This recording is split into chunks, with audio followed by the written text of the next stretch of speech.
Ladies and gentlemen, we are live from the Isle of Man in the UK. This is John and Mike's MMA Corner. Brett Johns, you're fighting Ian Entwistle. Oh no, hang on a minute. No, you're fighting Mitch Cardona. No. Who are you fighting again? I don't know. I don't have a clue. I don't know who I'm fighting. No, I'm fighting Albert Morales. At the latest we've heard, it's Albert Morales, but it could change. Yes, yes. It could change. It could change about 10 times until Scotland. Maybe not.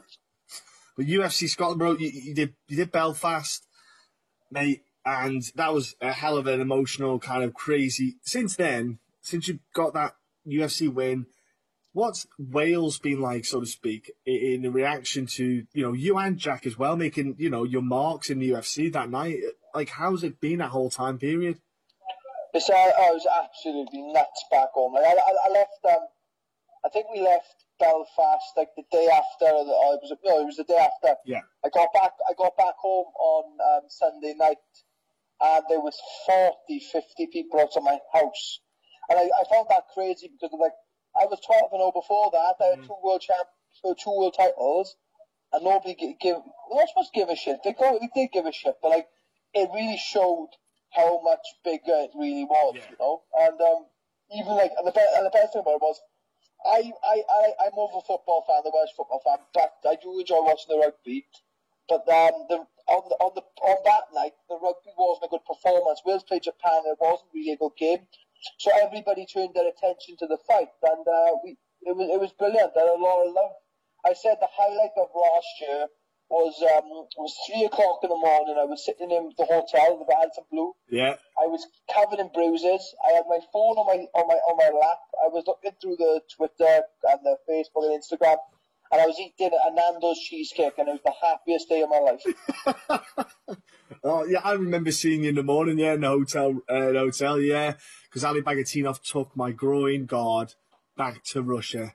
Son of a bitch. Yeah. I lent it to him, being a gent. Oh, you not got your groin guard? Okay, cool. I'll see you the next day.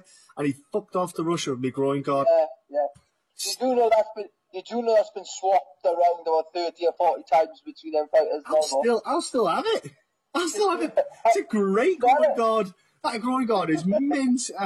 Fuming I was. I just literally sat there, kind of sunk down. I was like, I can't even speak Russian to get it back. Unbelievable. Yeah, but get that back. Yeah. Nah, I don't mind. But it was a hell of an experience. So obviously the Entwistle fight fell through. I know people are shocked and surprised at that. But actually, you wasn't. You were shocked, were you? No, I did say that. I said it won't happen, and it didn't. No. Yeah, I tell you what. This is what I was saying to you earlier on the before we went live, but I was there about that camp, yeah. And I thought, the fight didn't happen. I was very annoyed, and I thought it doesn't matter. That fight's over and done with. Blah blah blah. Forgotten about. But this camp for this fight, it's been 28 weeks of training without a week off, and like I said, I'm due a break, put it that way. I know. I was going to say, you should be like, women, you feel like a woman with pregnancy going that long. Do you know what I mean? Literally. If I give birth to a child right now, I think it'd be easier than the camp I've just done. Your mum's up there, is she? You're going, hang on, get here. Yeah. My missus will fly through the door and punch me out. Sit on this cactus. I'll show you pain, son.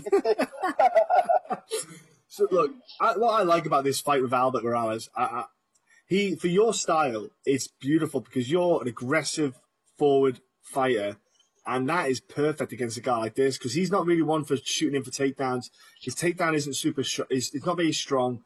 Obviously, he's still growing as a fighter, just as yourself, but standing, he is a guy who likes to stand, but his striking, for me, I think it's quite a wild style. He does, when he throws, his counter strikes, it's more like a looping hook, and a kind of more like he's going all out with that kind of counter rather than trying to be technical with maybe like a jab or a 1-2 stepping out the side. He's very wild of it. Is that kind of, when you've watched any footage, have you noticed that yourself?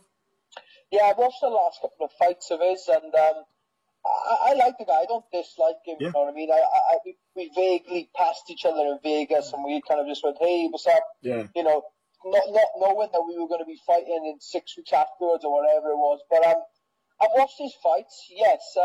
The difference between him and Gagnon, we were meant to fight Gagnon, now we got Morales, but the difference between the two, I found Gagnon, he is a tough opponent.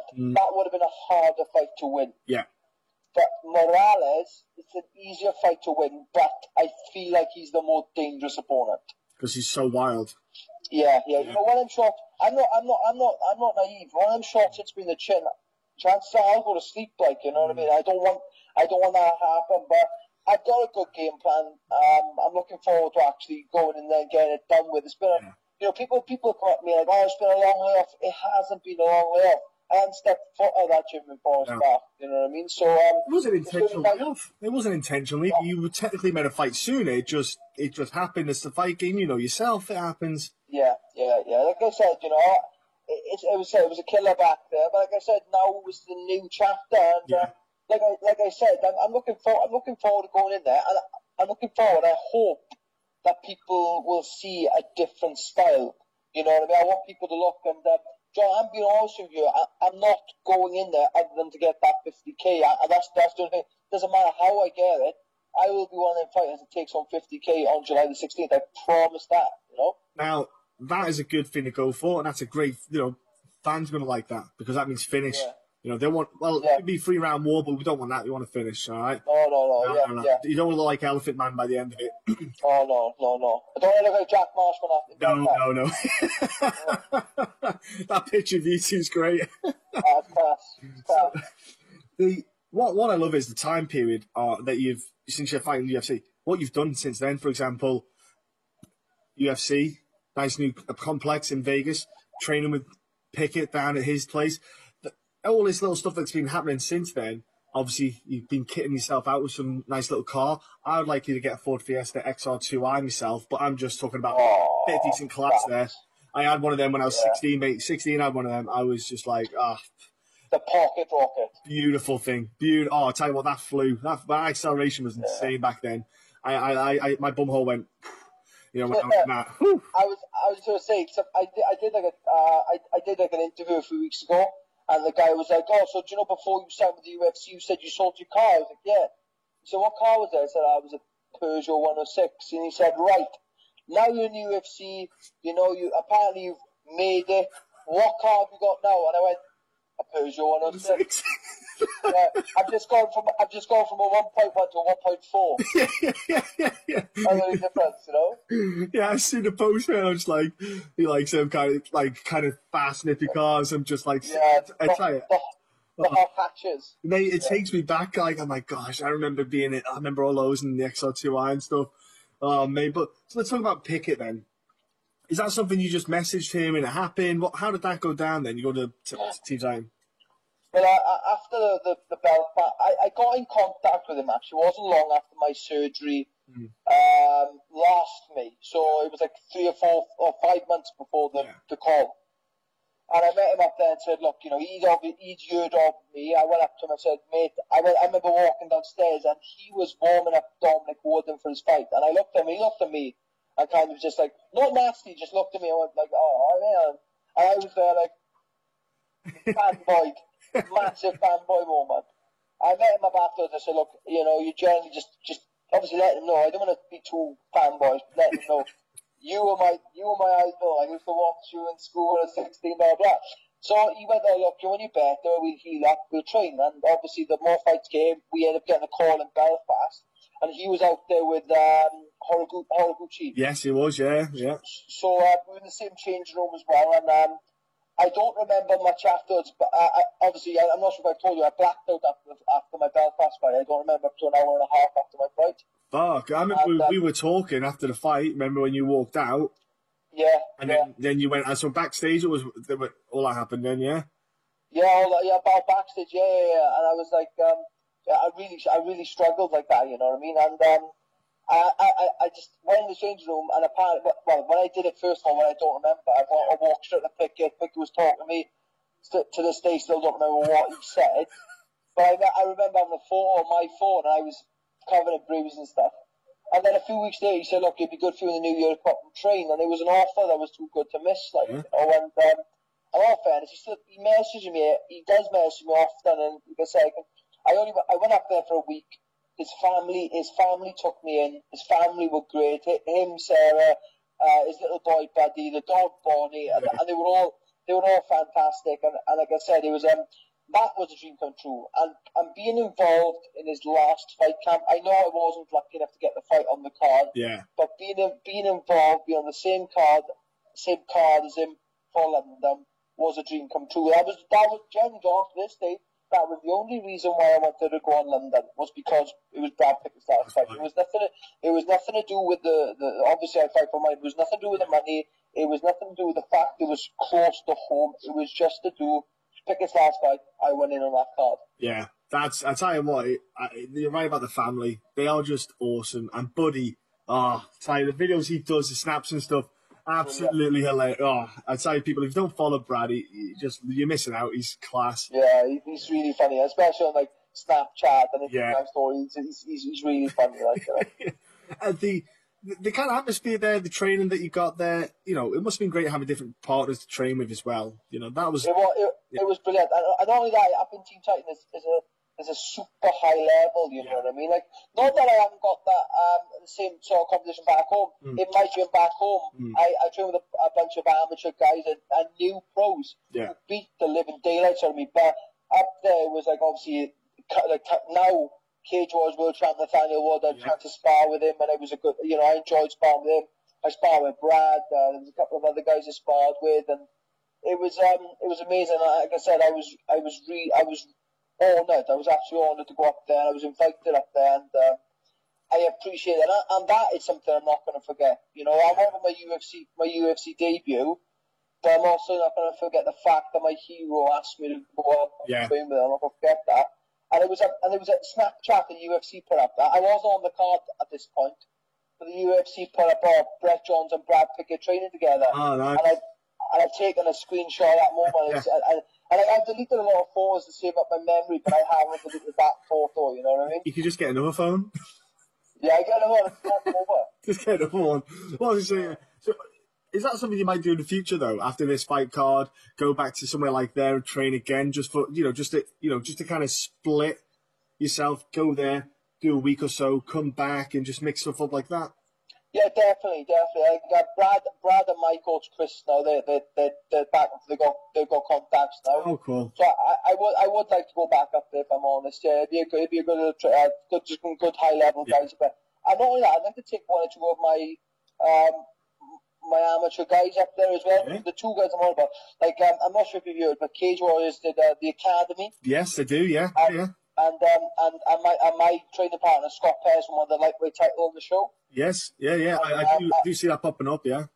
Yeah. So I like to go up there, and another boy James, and my grappling partner Ashley, who's a high level grappler as well. So that'd be cool. But obviously that's obviously going to be after this fight.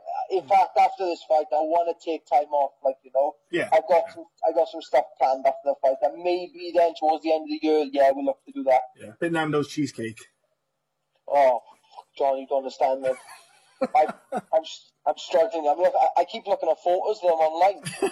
I was tempted to get a bit of food and just eat it in front of you now, but I don't mind that. But if we had Nando's cheesecake, I would lose my head. we don't have a Nando's here. We don't have Nando's over here, bro. I haven't got one. No. No way.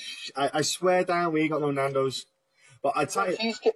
You got cheesecake over there, though, yeah? Yeah. I can make cheesecake, mate. I make cheesecakes. I make. You? Oh yeah, I make cheesecake, bro. I can do that. I'm a lethal man in the kitchen, me. I can cook and bake. Oh yeah, I'm telling you, son. What I was going to say to you, in Glasgow, there is a burger bar. I don't know if you know about this, but I tweeted it out. It's like an American-style burger bar that's opened up in Glasgow in June. Make your own burger. It looked awesome. Just a suggestion, mate. After the maybe on the Monday, pop down and just smash a burger.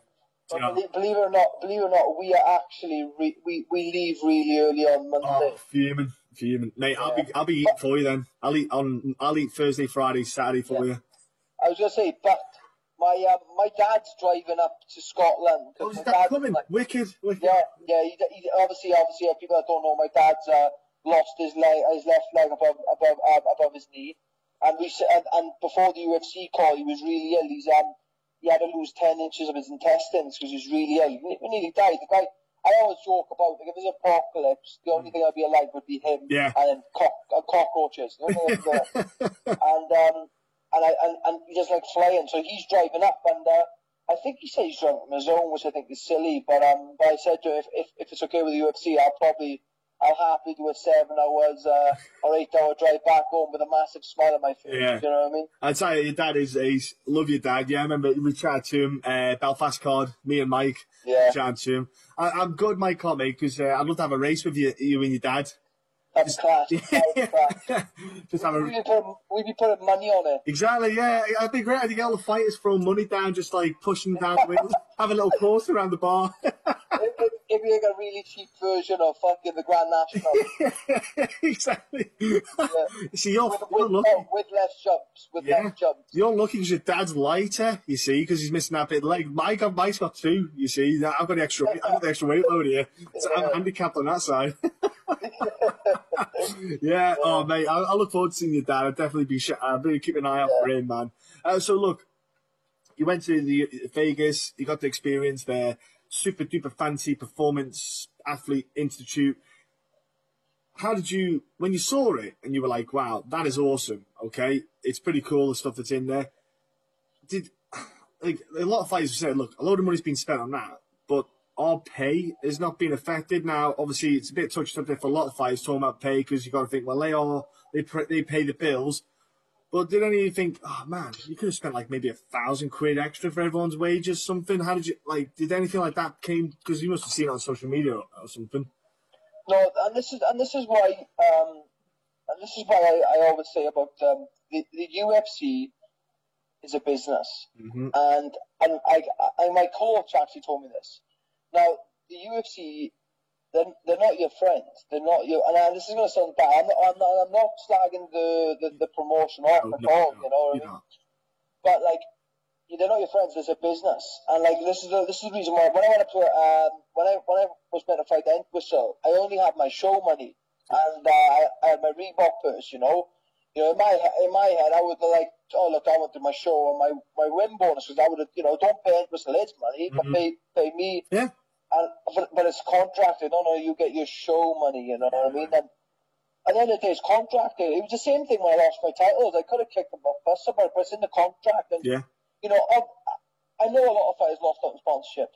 I wasn't one of them fighters. I'm happy with the amount I get paid at the minute. I'm happy. You know what I mean? And like I said, a lot of fighters, like I heard rumours that Brendan Schwab was like losing like $80,000 a fight now with his sponsorship, and Eric Silva was losing like $50,000. But I understand they'd be upset, but like for me personally, I'm alright with it. I'm cool with it. And Joe also made a good point about it. He said like, obviously Reebok put a lot of money to UFC. The UFC control all that. Reebok sponsor, and that's all the fighters are doing. That seem to be like slagging it off a bit, like, you know what I mean?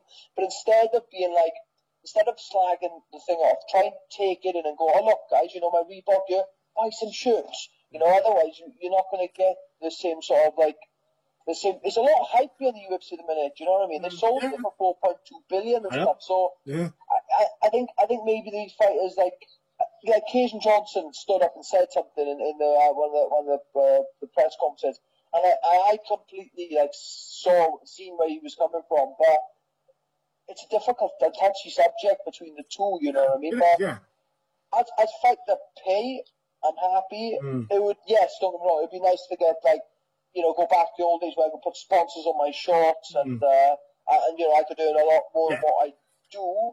But then again, I wasn't earning a lot beforehand anyway with sponsorship, so I don't see where the problem is. Personally. Every fight is going to be different, but there we are. At least you get some free clobber from them anyway. I can see you wearing a Reebok t-shirt. That's it, but we call it free buck, we do. Yeah, that's good, that free buck. Your free buck t-shirt, I see. Yeah. Oh, no, yeah, it's a good free buck. It's a dyslexic version. Look, so the performances shoot yourself, when you saw all the cool stuff, did you think, man, that would be badass if they set up one in Europe? Because I don't live in America, and it ain't really viable for me to just fly out to try and use that facility here every once in a blue moon. Do you think it would be a good idea for them to set something up in Europe so it's a bit easier for home? Because even if it was based in like Germany, it's not that far, so to speak, compared to the States, because you've got time zones to get used to and all that, and cost. There's pros and cons to this in my head. The con is it's miles away. Yeah. I remember watching it all, and there's everything in there, John. There's like a cryotherapy chamber, then there's an altitude chamber, and then there's all these different things. And in my head, I was like, I walked up to like one of the English guys who's based out there, who's doing bits, and I spoke to Forrest Griffin, and I said, amazing, absolutely outstanding facility, but what's it going to do with me? Yeah. You know what I mean? And that's fair. But the way I thought about it was, look, if you've got to fight in Vegas, you can go out there 2 weeks earlier. Yes. You can. Apparently, they got a deal with a hotel around the corner. Oh, right, so, okay. You know, the fighters can stay there quite cheap as That's well. Good. So I'd stay there out there a week before, so I wouldn't have to do my water load back here. Yes. I could do my water load out there, you know. So little things like that, really. But I when I looked at it like that, I didn't mind. You know, it's going to be free of charge. The facility there is unreal. Yeah. But I didn't mind that. You know what I mean? But like you're right. It would be good if we had something a little bit closer to home. You know what I mean? That would be for the European-based fighters. I think the only place they could really have is near London. Yeah. Because that seems to be like the Vegas marketing kind of American fight, and then London for the European one. But then again, you can argue that the Asian side of it would want something as well. But I don't see why not. You know, you have something slap banging somewhere around, I don't know where in Asia you'd put it for the countries there, and then you do something in Europe. Yeah. So then that way it's just everyone gets a fair share of it. Yeah. Do you know what I mean? I think that would be something nice. I think obviously I suppose the Las Vegas one is a kind of test pilot. And if it does go well, they might end up just throwing something else around. Yeah. You know, but exactly. I think it'd be a good idea anyway, because it's not like I'm say, oh yeah, Brett, you can use it, get your own ticket, fly over. Yeah. So you know, you're like, no. Yeah. Well, that's what I said to the guy. I said, oh, yeah, you got all these American fighters who can use it. Yeah. But I said, what about me though? Can I use it? Can I go out there? Well, I got to spend like $1,000 for my flight, and I got to spend another $3,000 for everybody else's flights to go out there. Yeah. Well then, you know what I mean? I'm not going to do that, like, you know. No, I suppose only works well if you get on a Vegas card. So now you've got to push for a Vegas card. But the problem is, your skin doesn't do well for Vegas. No. I'll have to wear like a balaclava, long shirts up there. But no, like I said, there's I know there's one December the 1st or 2nd. It's a Bellator fighter finale, so potentially that could be one for me after Glasgow. Maybe. Yeah. You have your break and then get back into a new camp and stuff. I'll tell you one thing I noticed. I basically need a Conor McGregor moment after the Alvarez fight. You know, when he went on like a 3-month bend. That's what I need. I'm going to see you at the racehorse and just like shirt out, just going gangster. Yeah. Instead of the horse racing, it'd be like dog races. I know. I instead of the 6-pack, a big beer belly. Yeah, like Greg's pasty. Yeah, you got it. I was going to say, talking about the 6-pack and that, because you've had this long fight camp, one thing I've noticed, Brez, you've kept yourself really lean, like really good shape, like, because obviously we talked about weight before, like your Belfast fight and all this stuff. Mate, you're looking in good shape all the time. Is this like nutrition nailed down on the bun, no problems now? Is that kind of thing, or is it, what is it, mate? Yeah, do you know, like, everybody's actually said that. I'm trying to look, people said I'm not looking bigger, but I'm looking more trim, you know what I mean? And I wasn't that guy when I started, as everybody knows, I had a bit of a flat belly, or, you know what I mean? But since signing the UFC, I changed up the way I was cutting weight. That's generally what it was. Yeah. Like I said, in Kansas City, I remember I wake up 6 pounds over. Yeah. And I was cutting weight, and it was the same for Wild Watson, and it was the same for the other couple of fights. And I found a way to do it properly. And like in Belfast, I was only like 5 pounds over the night before. Oh, nice. Did one hot bath, woke up the next morning, I was only a pound over. Like, oh wow, okay. Instead of doing 6 pounds, then I'm only doing 1 in the morning. Yeah. You know what I mean? And the best one though was London, because in London I woke up with 0.4 of a pound to go. I did one hot bath. You know what I mean? That must have And felt good psychologically. Like, must have. you don't understand. Like I said, the people don't know. Well, you understand, but what I mean is people that don't understand about cutting weight, they won't understand that feeling when you wake up and you're 0.4 over. It was a case. That's all I did. I went in the hot shower. Yeah. I dropped a little wrap up that morning. Nothing too heavy. No. Jumped in a lukewarm bath and went downstairs and there's nails at night. You know? Oh, mate, that's class. Like, that's what I mean. I remember I was telling someone with the job I started, and they were like, "So go, yeah." Well, talking about weight classes, but they're asking about the fight. I said, "Yeah, I did 40 pounds in 6 weeks." And like, "Oh, tell me how you did that." I went, "You don't want to know. It's hell. Yeah, it's hell." Everybody said that to me as well. They go, yeah. I got 6 kilos to lose in like a week and a half, and they go, tell me your secret. What, dehydration? Yeah, yeah. Just kill yourself. That's what it is. It's nothing nice. I don't sit and walk around smiling. I want to kill everyone and stab them in the throat. Yeah. If that's what you want, because friends of mine are like, I'm going on holiday. Can I do it? I'm like, you can, but no one will like you. No one. You won't like yourself. You will look like Skeletor. Exactly. There's nothing good about it, bro. Nothing good at all. Hey, look, Brett, I know you're a busy boy. I'm going to let you get going, mate. I just want to wrap it up by simply saying, mate, I'm going to be up in Glasgow. I'm going to catch up with you there. Can you give everyone at home in Wales a big shout out and a prediction as well, if you don't mind? And say it in Welsh as well. Yeah. Speak the fluent tongue. Oh, right. Okay. That's what I'd say just thank you to Wales first of all. So, diolch I Cymru am popeth dros y blynyddoedd. Maen nhw wedi bod fan o'r dechrau. So thank you for Wales. Everything they've done, they've been there from the start. You know, everybody in Wales has. I obviously have all my teammates and my friends and family. They've been absolutely amazing. The Welsh community has really got behind me and Jack and obviously John as well. So there's a big lot of support there. Yeah. My prediction for the fight, it's not going decision. It really isn't going to be a decision. And not only that, I said earlier, there's 24 fighters, I think, on that card. There's 12 fights, there's 24 fighters. Only 4 bonuses. I am telling you, I am getting one of them bonuses. I don't care how I get it. I don't care. My missus said, you can't bank on it. Tough, you know what I mean? I said, I'm banking on it. I'm getting one of them bonuses. So that means I'm going to have to be in a hell of a fight. I'm going to have to stop Morales within 3 rounds. And I see that in the second round, honestly, you know. And that's no disrespect to Morales in any way. No. I've got my, you know, when I wake up in the morning, it's not the Albert Morales story, it's the Brett Johnson story. And like I said, I'm going to do my story. And on July 16th, I'm not going to decision unless it's a 3-round bomb, and I promise that.